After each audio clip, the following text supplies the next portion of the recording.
All right, so tonight we are making some pork with sage and some breadcrumbs on it, and some couscous. And the mustard, yeah.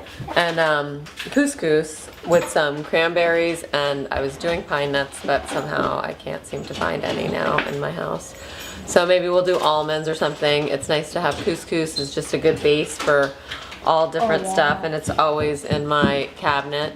And the cranberries are sweet. Maybe we'll add a little feta to it, and then of course some herbs, and then something crunchy is nice. But if you don't have it, I don't have it tonight, or I may not have it. We'll see if I have some other stuff. You know, you just improvise. And so usually I'd have another vegetable with this, but it's late. I'm just gonna make the couscous and pork and just be done with it for tonight. So Ash, can you give me some mustard, please? Oh, yeah. So I have already, Dijon. so I'm gonna get some mustard. So this is a breaded pork that my sister-in-law actually introduced me to. She made it once for dinner. Oh, I hope we have enough. See if we have any other mustard. Obviously I need to go shopping. Okay, so my sister-in-law made this. It was really great. We make it a little different. I think she put it on bake, and I am going to pan fry it. Yeah, let's try that. And also, you know, the traditional breading, which I do for chicken and sometimes pork and other things, is you put in flour, then you put it in an egg wash, which is egg and a little water. No. So flour and then egg and then the breadcrumbs. So, but this time, but for this one, I have 4 thinly sliced pork chops. I don't even know what they are, to be honest. They do have bones in them. That gives them nice flavor. Because they have bones, so I'm not really sure. Maybe cutlets. I don't even know.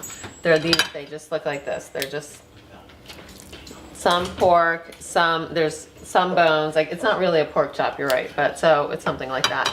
So they're pretty thinly cut, so they cook up quickly.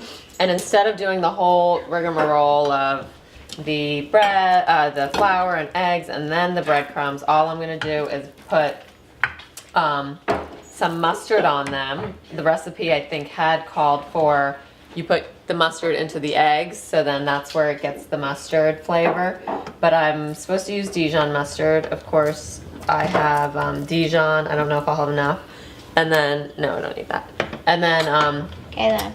and then you put it into the breadcrumbs and then just fry it up. And then with my couscous, of course, it's just a cup of Chicken water, broth. but I put chicken broth. You can put any liquid if you want. The chicken broth gives it some nice flavor. So I have a cup of chicken broth, and then I'm gonna use the couscous, and then at the end, I'll just add in my cranberries and my parsley. And that's it. Thanks. All right, and of course, you need your glass of wine. Here, let me grab my salt and my pepper. It's kosher salt and some freshly ground pepper. First, I'm just gonna season each side of the pork, or this side of the pork first. Then I'm gonna put some black pepper on it, just to flavor this up. You know what? I am going to turn on my couscous just so it's ready. Couscous takes 5 minutes to cook, but you need to heat up the water first. And I'm gonna turn on my oil here. I used canola oil, excuse me, because you can't use olive oil for something when you're doing something on sort of high heat. And also, we don't need any flavor. Canola oil is totally adequate. It has very little flavor. I think that's enough. It's just about a 1/4 inch, just so it gets one side of the pork. So we'll just do this each by itself. I'm gonna grab a spoon. You can use whatever utensil. You can do it with your hands if you want. I'm gonna use a spoon. Again, I have my Dijon mustard. And then I'm just gonna squirt some on each one. Can you check if I have any more Dijon in there? Where? In the fridge? Fridge, or maybe in the pantry? I feel like I got some, but maybe not. All right. Dad, look in the pantry. All right, so of course I have no more left. All right, I'll keep it upside down. Maybe a little bit more will come out. And then all I do is just spread it around, put it on all over the pork. All over the pork here. And all over the pork here. Just All over the pork on this side. Honey bun, please stop. Okay, sorry. Just stop. Okay, and then I'm gonna put my spoon down. No. what is this? Dijon mustard.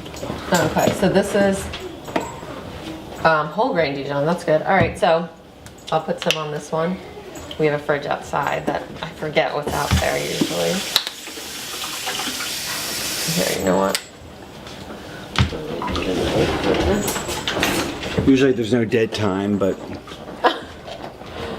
Okay, this doesn't look like it's good. All right. Anyway, so I have my pork. I'm gonna turn it over, and actually I'm gonna put two of them right out on here. And there's like a big thing of that here. I'm gonna cut this off. Sometimes I like to trim the meat. Usually it's fine. Oh, I forgot about the. Okay. Anyway. So another thing that we need is, or we don't need. So I'm gonna put some sage. It's from my garden outside. I'm gonna put some sage on this, also on this pork. So I forgot to cut that up. Here, let me grab What this. herbs aren't from your garden? The cilantro that we used the other day. I had to buy that. I didn't have any more. But yeah, mostly the herbs. I try to get my garden nice and full of them. All right, so I'm gonna put it on the side of these ones, but of course on that one I forgot the sage. So here, I'll put it on the other side. Yeah, okay. All right, so then I'm gonna salt and pepper this side of my pork, and then I'm gonna try to get some more mustard. I guess I'm just gonna use the spicy brown mustard here, just a little bit. Again, use Dijon, it really has a nice flavor. The wine in it is great. And then I'm gonna mix around this mustard on this side, put a little bit of the sage on this side, and flip it over. Just do the flip. The flip. Okay, and then, oh, and these breadcrumbs are not I guess the regular breadcrumbs that you use. These are called panko breadcrumbs, and they're Japanese style. They're a little lighter, a little fluffier, I think, and give the pork a great texture. So here we're gonna do I'm gonna put a little bit more mustard on this one. And then we're top gonna, on this? Because yeah. And then I'm gonna flip this thing. just flip it.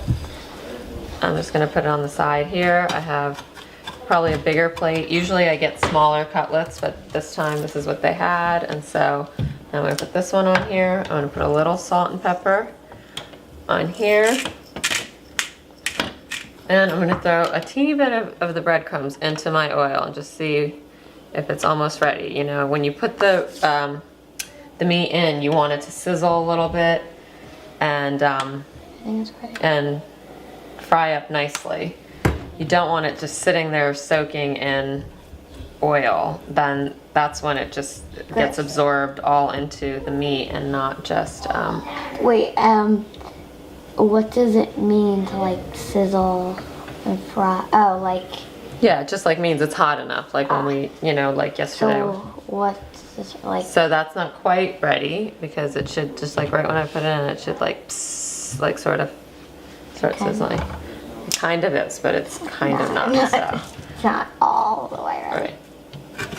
And then, so I'm just gonna put a little bit more. So you see how even without the egg wash and the flour and that whole thing, there is, you know, the breadcrumbs are sticking onto my my pork chops here. So you don't always need to put a bunch of eggs and stuff into this. Okay, sorry, Tramp. He likes to sit and wait for food here.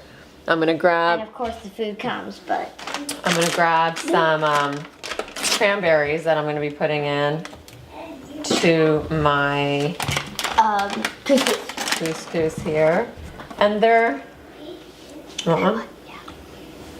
really sweet Gum. and tangy. So good. But I'm gonna just chop them up a little because you can leave them whole, but I think it tastes better when you just get a little taste of it, not a whole big chunk of it. So I'm just gonna cut these up. Dried cranberries. a raisin, but a cranberry. And then, and then, so that's That. that was simple. We'll put this over on the side here until we're ready. Pick one. You know what, I'm gonna put this all into a bowl. I'll get one. Wanna get one of those glass ones of your guys? So, our pan is pretty much ready, so I'm gonna put one of my pork chops in here. Here we go.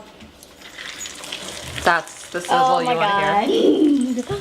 That's the sizzle that you want to hear from it. You don't want to crowd the pan. I'm only gonna put 2 in here. So now we have those 2. They're pretty thin, so they need only like maybe 3 minutes aside. And then I'm just gonna put my cranberries in here.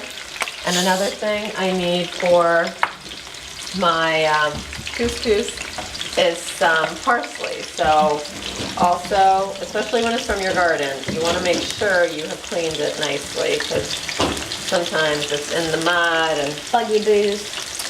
so I'm going to actually wash this one more time because I see some mud on here. Nobody wants to be eating any mud. Except Jake, he really likes it, so that's fine. I'll put that one in for you. Okay. Alright, and then, so here I got my parsley. Again, I put a timer on my microwave for the pork, but you really don't need to. But then it's like I can just concentrate on other things and not even worry about having it overcook or 5 anything. minutes each side. 3 minutes each side. So here we are. This is the parsley that's going into the couscous, so everything will be ready while the meat, rests for 5 minutes. Our